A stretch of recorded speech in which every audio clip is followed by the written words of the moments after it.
yeah, we did it. City on my back, I'm committed. This is where we come from, yeah, we made it. Now the whole team celebrating. We like, oh, oh, oh, oh, oh, oh. Oh, oh, oh, oh, oh, oh, oh. Oh, oh, oh, oh, oh, oh, oh. Oh, oh, oh, oh, oh. 1, 2, 1, 2. Forget the things you probably thought you knew. A new day is approaching, turn the gray skies into blue. I grew up on these same blocks, school of hard knocks. Had to get it on a hard time, took the hard shots, but we made it. Anticipated, highly decorated. The whole team is winning, celebrated. The victory is all mine, and every. Hey YouTube, I'm back. So, as you can see, my hair looks a little different because I got it tied up like this. I'd like to explain it, but I think that'd be a better topic for another video. So, let's just get this started. So, this is going to be my first show, talking about my culture, my background and stuff like that, and where I try to tackle some of the issues, stereotypes, and prospects and circumstances that arise from me being Latinx. Not just me, but other people. And again, I'm only speaking from my experience. I can't speak for the entire community. In some ways I can, but in other ways I can't, you know? Because I'm Mexican and Honduran, and while that I can speak a little bit for those communities, we're really different. Even if we come from the same country, that doesn't necessarily mean we're going to have everything in common. Because take Mexico for example. My mom's family comes from Jalisco, and that doesn't necessarily mean I'm going to have everything in common with people from like Oaxaca or Chihuahua or Veracruz. So in the end, I'm just going to speak from my experience, from how my family raised me, from where they came from. And the first episode I'm going to tackle is just a basic overview of what exactly am I, you know, my culture.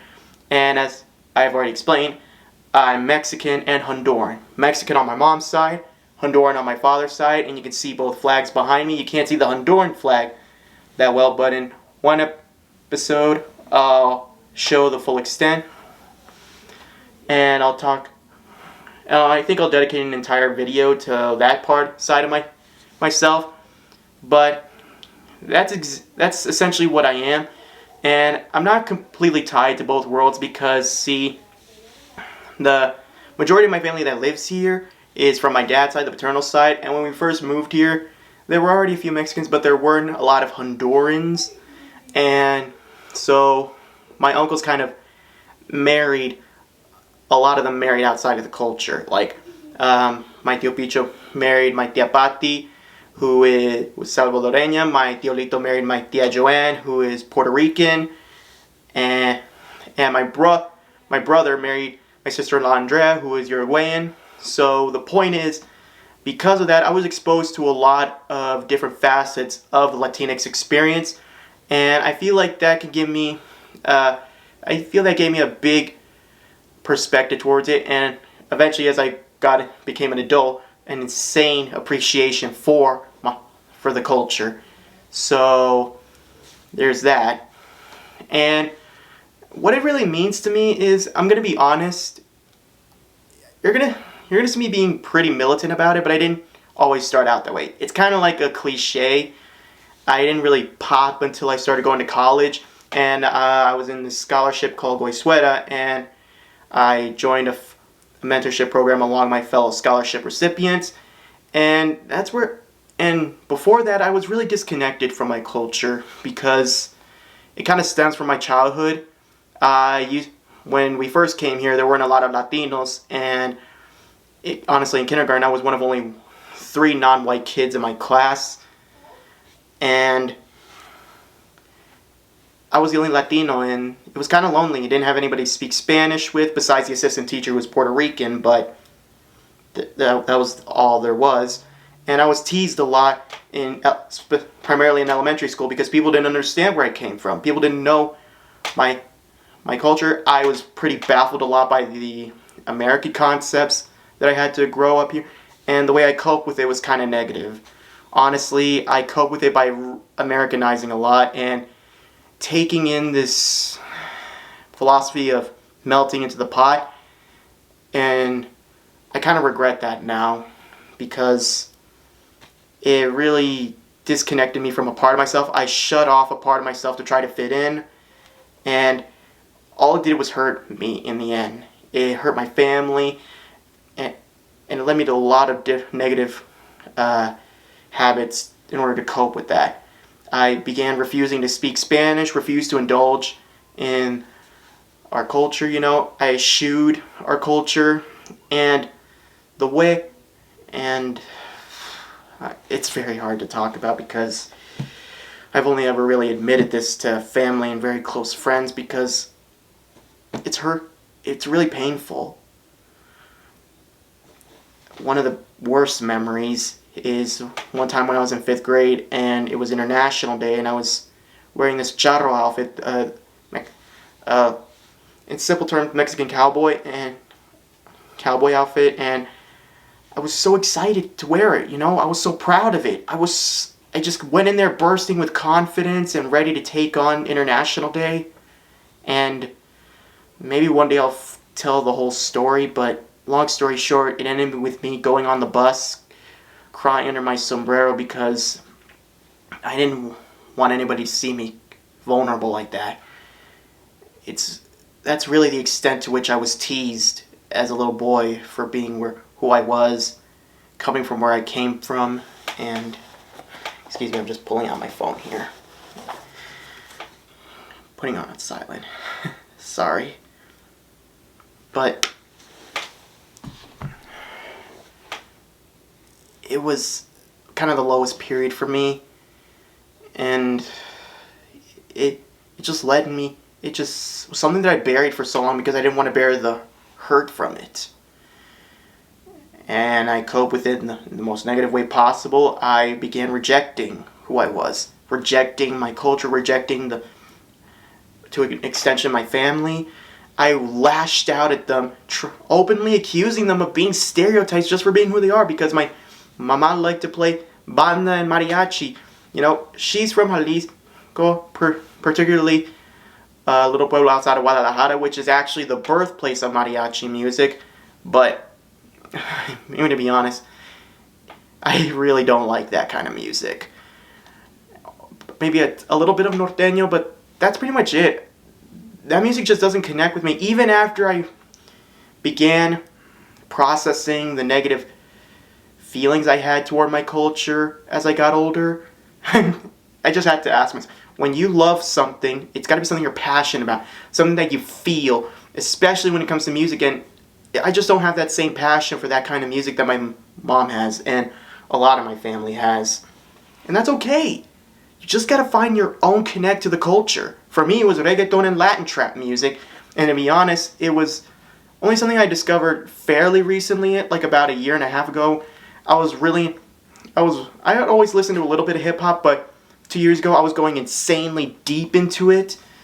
And with that, it was just inevitable that I was going to run into a Latin artist because Latinos have a big contribution to hip hop, which I will probably dedicate an entire video to. But once it first started with going into Latino hip hop artists like Fat Joe, Big Pun, Prince Marky D, Cypress Hill and all that. But then it got into something more. Reggaeton and Latin trap music. Artists like J Balvin, Ozuna, Maluma, Karol G, Anuel AA, and of course my all-time favorite artist of that genre, Nicky Jam.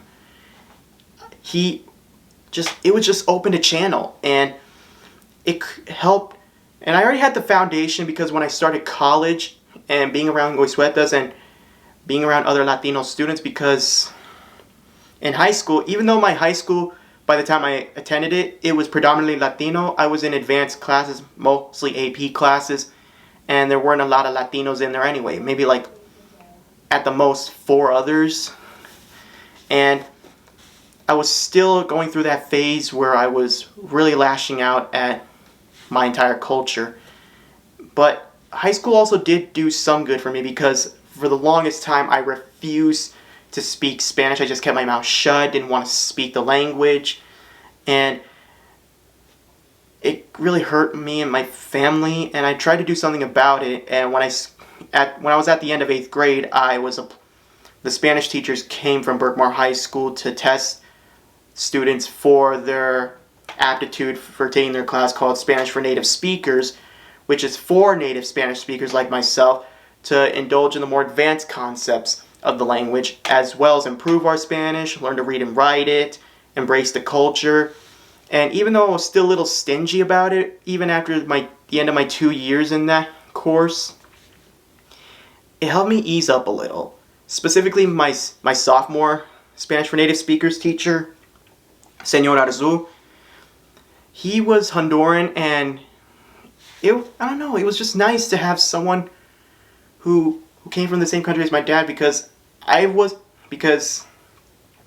I'm not going to go into the specifics of it just yet, but I never really asked, or we never really got around to opening up about that side of his life until I was started college. But it was nice being around a Honduran who told me stuff about the country, the culture, and even by that time, when I was embracing my Latinx identity more, I was more predominantly connected to my Mexican side, because it contributed a lot to the majority of Latinos I was around were Mexican like me, and my mom was Mexican. I have a close relationship with her, and it was just easier to connect to that side than to this side.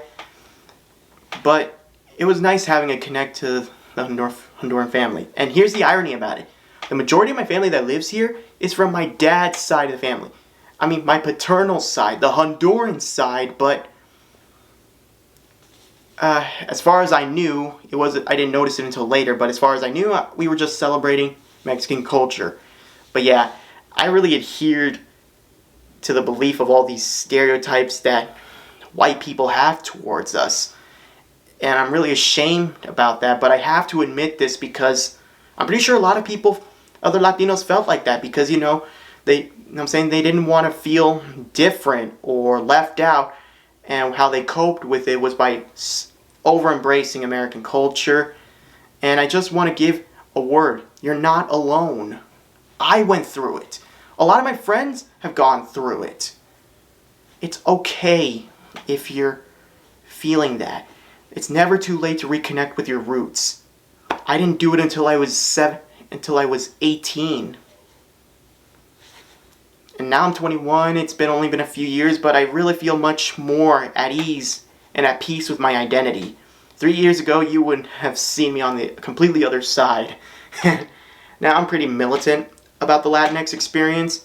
Like, I'm not going to say militant. I'm not going to say I'm like the king or anything, or I'm like the voice you should all know about being Latinx, because that's not real. I can only speak my experience. I'm just trying to be more at ease with who I am. And to know where you come from is a big part of being able to tell where you're going. My culture was the very thing, my heritage was the very thing that made me feel marginalized growing up, but the only way I was ever gonna come to terms with myself was to embrace it. And it's not just for Latinos. It's also Asians, black people, Middle Eastern, Muslim, South Asian, anybody who is considered foreign by this country. We all have to go through that. We need to embrace our heritage and where we come from, because a lot of people in this country are going to try to take that away from us, and that's not right. This country is supposed to be where we can follow a central belief, but we also stay true to where we come from. Because it shouldn't be one or the other. It can't be packed. And a lot of people feel stuck between two worlds. Well, here's the deal. I'm stuck between three. The United States, Mexico, and Honduras. I'm stuck between all those worlds. I feel like that a lot, but I'm not stuck. I'm embracing all sides of that. I'm Mexican, I'm Honduran, and I'm American too. I grew up here, I went to school here, I made friends here, I built my life here. But I also know that these places are my home, because home is not a where, it's a who. And the people I love, they come from these places. My family, they come from here. I have still have family over there. So, in the end, when the chips are down, even though I've never been, I don't really remember these two countries because I came here when I was very little. But Mexico and Honduras, they're as much home to me as America is, as the United States is. So, I kind of been going all over the place, but that's because I wanted to give you guys the honest processing of my thinking, you know?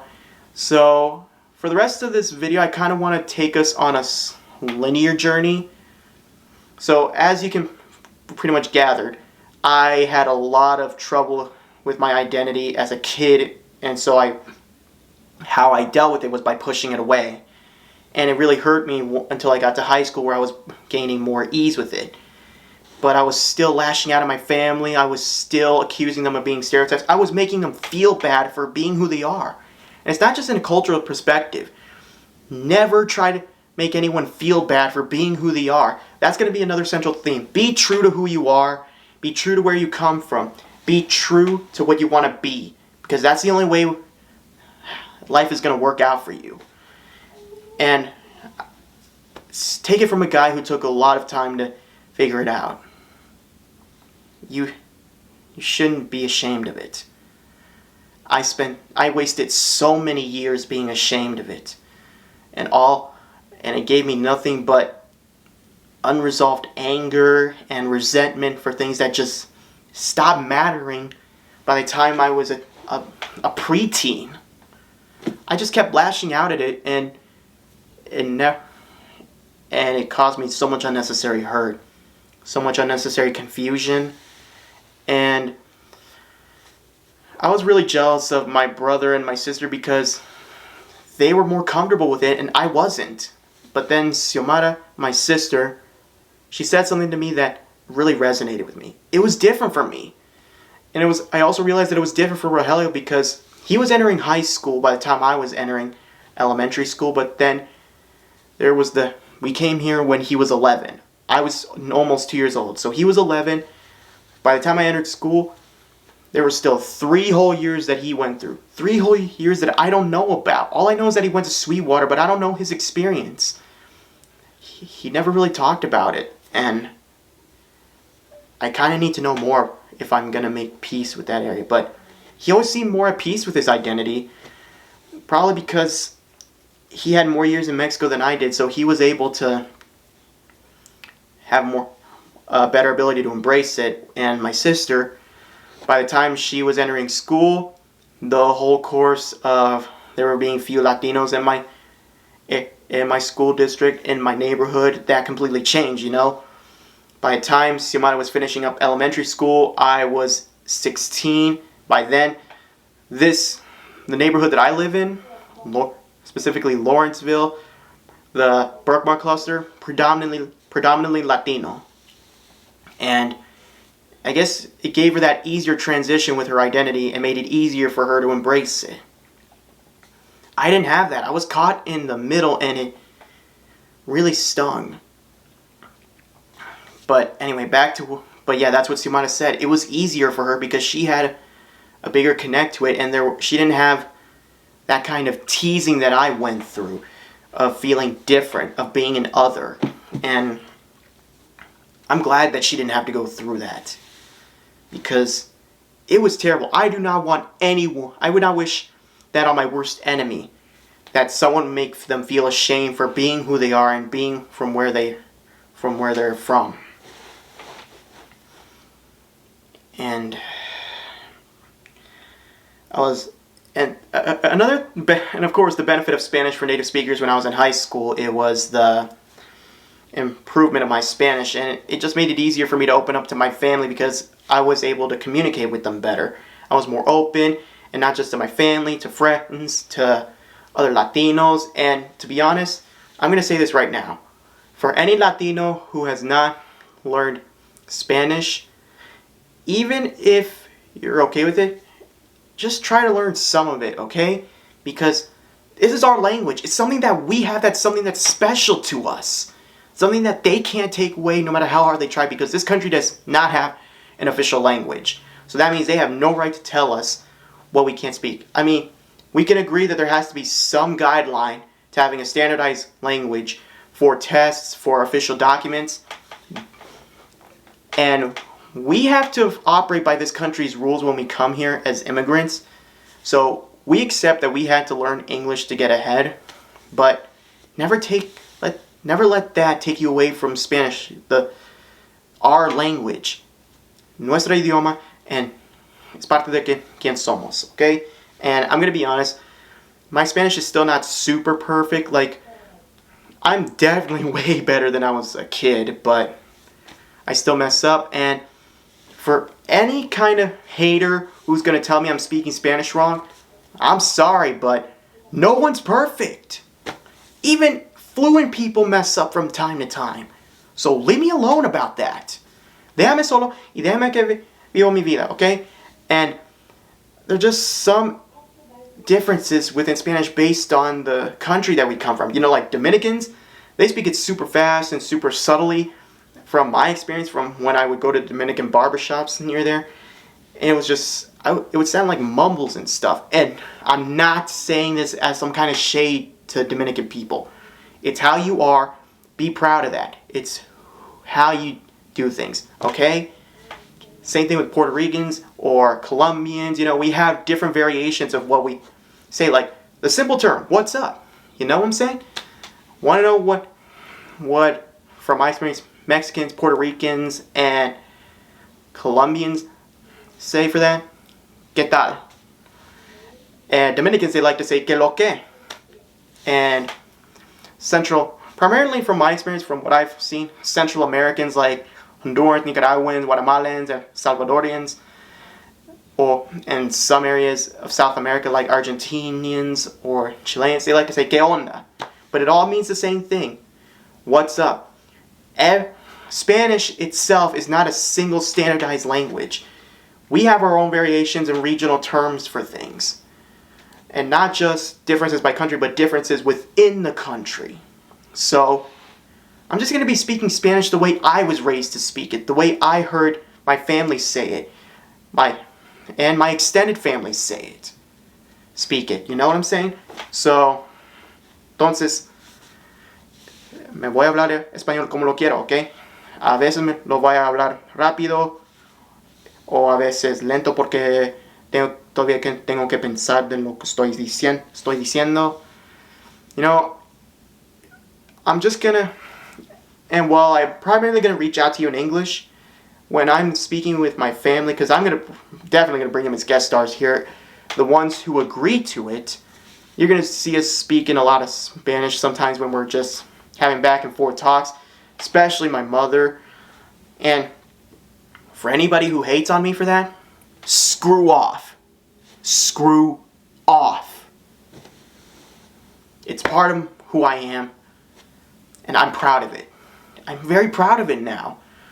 And the fact that I wasn't always, I feel like that has value because you never truly appreciate what you are, where you come from, until you realize how incomplete you are without it.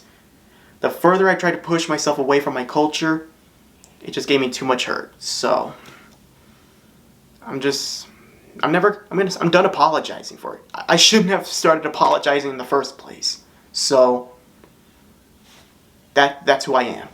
And college, I'm going to wrap it up with here. College, right now, the experiences I had with Goizuela, and being around other Latinos who are very success-minded, and not like saying like any other Latinos I met before them were not success-minded, but a lot of them operated under a lot of mentalities that kind of, I feel, is kind of holding our people back. And I'm also going to dedicate videos to those kinds of topics, because again, this is just an overview. But seeing other Latinos who are in a similar place to me regarding their cultural identity, it's what gave me a lot of peace regarding it. And as I got further into listening to reggaeton, Latin trap, and other Spanish music, and embracing more of our food, the culture, the way of life, it gave me a place of healing. I was able to heal and finally embrace who I am. And I was so glad when my family, they forgave me for everything. Because I did apologize to them, all of them, and they were okay. They understood. They didn't condone the way I behaved, but they understood where I was coming from. And they're just proud that I'm finally coming to a place of peace with my identity. So that's the big theme of this video. Be proud of who you are. Be proud of where you come from. And I'm going to be so excited to share topics about my culture with y'all. So I look forward to it. You know, from music to food to the hairstyles and stuff like that. I'm very excited. So that's all, YouTube. Thank you very much. Peace.